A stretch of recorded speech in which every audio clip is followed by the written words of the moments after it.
So in this video, we're going to be talking about my red Abyssinian bananas. I bought these about 8 months ago as well. First year growing them, and I just want to kind of talk about what I've learned in the process, how to get them to grow quicker, faster.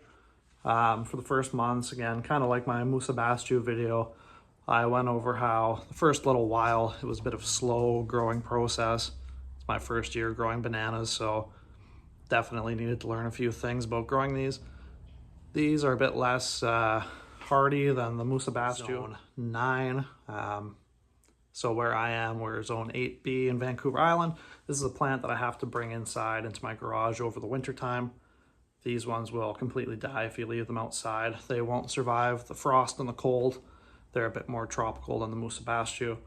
These plants just have ridiculously beautiful leaves. So you can see here with that red outside, red middle, they're just awesome. So again, same as Musabastu, these are not trees. Banana plants in general are not trees. You can see they have a herbaceous core. They're definitely not a tree. Trees are wooden based, these are not. So today I'm gonna kind of go over a few tips, what to do over the winter time, especially. These plants definitely need to be winterized. If you're leaving them outside, there's a few tricks to keeping them alive, but if you're in a colder climate, they simply just won't survive. So what I've done is brought it right into my garage, put it in a pot. So you can see here, if you're leaving them outside, realistically, you can wrap them in burlap or different plastic to kind of keep the root ball alive. If you're doing that, make sure you do quite a bit of either leaves or wood chips or whatever just around the base to keep that frost from actually hitting the roots. It's a bit riskier doing it that way. Other ways I've seen are taking them up, cutting the leaves off, and leaving them in a cool and dark place. Some people put them into a garbage bag, like a black garbage bag, to keep the lights off it, from trying to grow, and that will make the plant dormant for the winter time. The way I'm doing it, I'm hoping for a little bit more growth in the heat of my garage. It should keep it, I'd say, 5 to 10 degrees warmer than it is outside, so these guys should be fine. In the very cold of the winter, around here at most we get to minus 10 degrees Celsius. So in that part of the winter, I'm gonna bring it inside of my house. But for now, it'll be more than fine in the garage.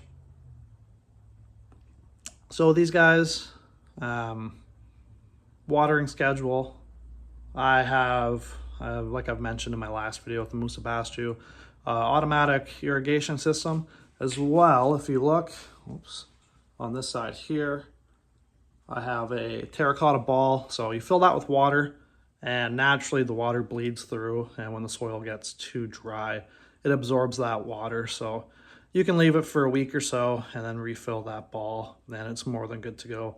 These guys are very thirsty, very hungry, like most banana plants. So fertilize is a must. I use a 10-10-10 mix. Earlier in their lives, I used chicken manure fertilizer. It worked fine, but it didn't have as rapid of growth as I have found with the 10-10-10. It's been just absolutely amazing. These things have sprouted up, grown like weeds. When I first bought this guy, it was about a foot tall, give or take. Now we're closer to 5 feet, 4 to 5 feet, I'd say.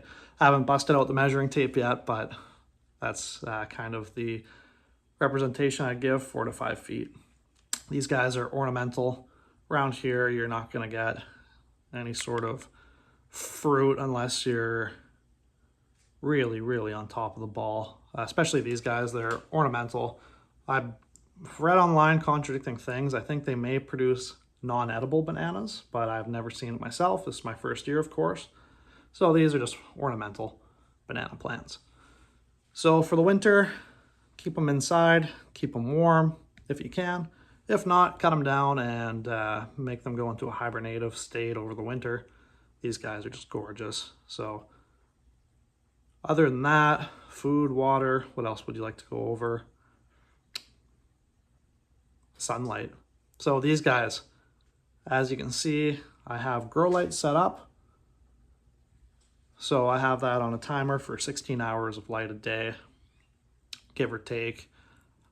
You can do more, you can do less, but I find that's a good number for these as they're not in natural sunlight. I have a little bit coming through the window in my garage, but 16 hours should be enough to keep them growing at a decent pace. It's just not as strong as regular sunlight, so that is something to be aware of. Make sure that they're in the sun, getting some sort of sun, or they're just not going to grow, simply put. Type of soil, so plant these guys in a moist, well-draining soil. If it gets too boggy, they're not going to do well. They'll wilt and die. I came into that mistake earlier this summer. I have a blue Java banana tree, which I planted in the back of my yard. Little did I know that is the most moist part of my yard. It is above a underground aquifer, so the back corner is just soaked all the time. It didn't do well. I'm trying to revive it right now. It's not doing the best ever, but it's a learning experience, of course. I love experimenting and seeing what I can make happen with these bananas. So if you have any questions, let me know in the comments. I'd love to do more videos about my banana plants and whatnot. I find it really fun. Thanks for watching, guys.